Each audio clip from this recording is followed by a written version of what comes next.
Hello, I'm Nick Park from Evangelical Alliance Ireland, and this is our weekly message. It's Friday, but Sunday's coming.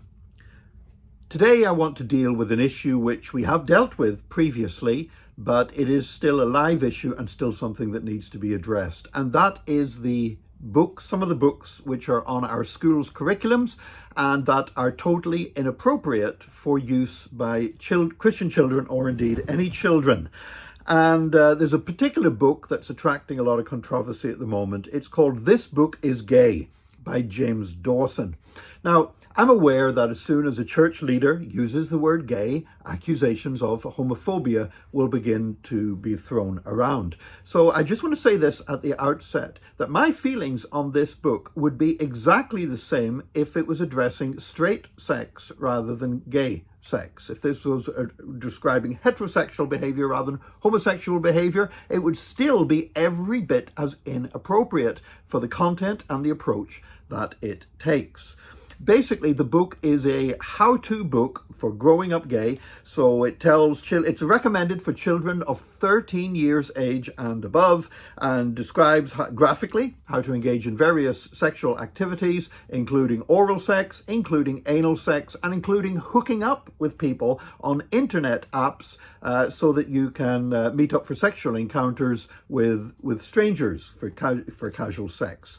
Now, whether this was dealing with heterosex or homosexual activity, it is still totally inappropriate for children.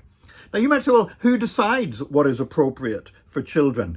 Well, let me just say that it is parents that are supposed to decide what is appropriate for their children. Our constitution here in Ireland says that the primary responsibility for educating children lies with parents. Now, you might say, well, what if parents aren't providing a good education? Because after all, let's face it, most parents do not have the capabilities to educate their children up to leaving certificate standard or even junior cert standard in most subjects. So how can we be sure, if parents have the responsibility, how do we make sure that they provide a proper education and a good education, or aren't teaching hate or something like that? Well, that's where the state also has a responsibility. And so our constitution does state that the state shall, however, as guardian of the common good, require, in view of actual conditions, that the children receive a certain minimum education, moral, intellectual, and social education. So what that is saying is that a parent has a responsibility to educate their child, and they can do this at home, or they can do this by using a private school or a state-supplied school, which acts in loco parentis, in the place of the parents. The parents retain the responsibility, but the school is seen as acting as the agents under the instructions and authorization of the parents. So the parents still have these responsibilities. Furthermore, our Constitution of Ireland goes on to say this.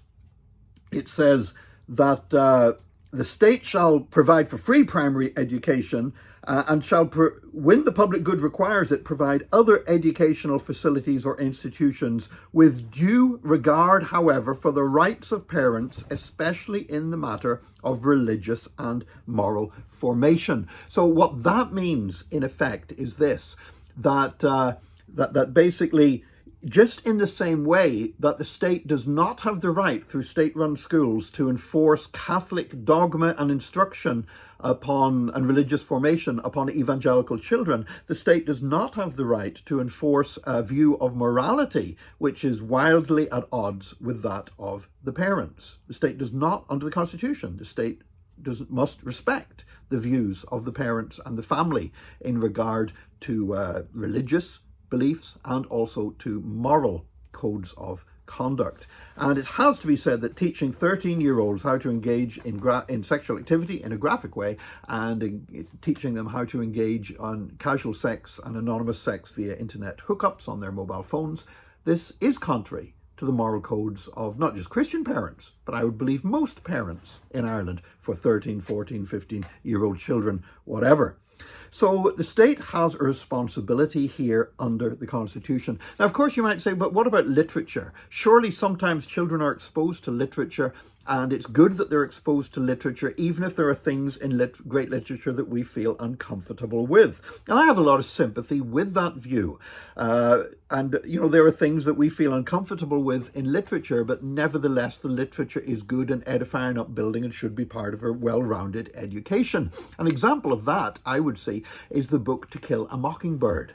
Now, there's debate about whether that should be allowed in school curriculum because it uses the N-word. It does not use it in a way that is approving of using it, or in fact, the character in the book is a most negative character and it's most disapproving of it. And in fact, the book To Kill a Mockingbird has played an amazing, wonderful role in fighting racial discrimination and racial hatred and prejudice in the United States. And so that book is an important part of the history of how we have become more tolerant in matters of race and promoting racial harmony and concern for one another. And so, the fact that there's a word in there that does make, I think, all of us feel uncomfortable whenever we read it or hear it read does not mean that great literature like that cannot be used in the classroom. And I understand the argument that says, well, there's great literature, but perhaps there's a passage of describing a sexual episode which makes us feel uncomfortable. There is still an argument for why that should be retained in schools, and I have a lot of sympathy for that point of view.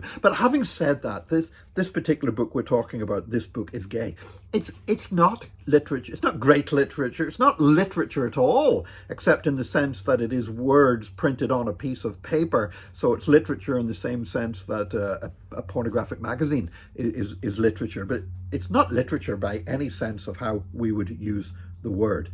Now, in case you think I'm overdoing this and that this is something that, to be honest, isn't going to crop up in your child's education, I do see this book advertised online by an Irish educational supplier, ABC School Supplies in Donegal. When I look down through the educational books that they are providing, we find this book. This book is gay. It's recommended for 13 years of age and above and is described as a must read.